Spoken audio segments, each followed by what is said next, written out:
ప్రముఖ సంఘ సంస్కృత సామాజిక ఉద్యమ పితామహుడు మహాత్మా జ్యోతిరావు పూలే భారతదేశ తొలి మహిళా ఉపాధ్యాయురాలు సావిత్రిబాయి పూలే దంపతుల విగ్రహ ప్రతిష్టాపన భూమి పూజ కార్యక్రమాన్ని విజయవంతం చేయాలని అఖిల భారతీయ మాలీ మహాసంఘం రాష్ట్ర అధ్యక్షులు సుకుమార్ పేట్కులే పిలుపునిచ్చారు. ఇక ఆదిలాబాద్ జిల్లా కేంద్రంలోని పూలే విశ్రాంతి భవనంలో ఏర్పాటు చేసిన సమావేశంలో ఇందుకు సంబంధించిన వివరాలు వెల్లడించారు.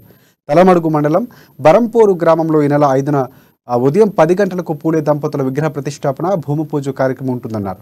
అధిక సంఖ్యలో హాజరై విజయవంతం చేయాలని ఆయన కోరారు. బరంపూర్ వారి చేత విగ్రహ ప్రతిష్టాపన కార్యక్రమాన్ని భూమి పూజ చేయాలని చెప్పేసి నిర్ణయం తీసుకోవడం జరిగింది. మరి దానికి మాలీ సంక్షేమ సంఘం ఆదిలాబాద్ జిల్లా కమిటీ అలాగే అఖిల భారతీయ మాలీ మహాసంఘం రాష్ట్ర కమిటీ కూడా రేపు ఆ కార్యక్రమానికి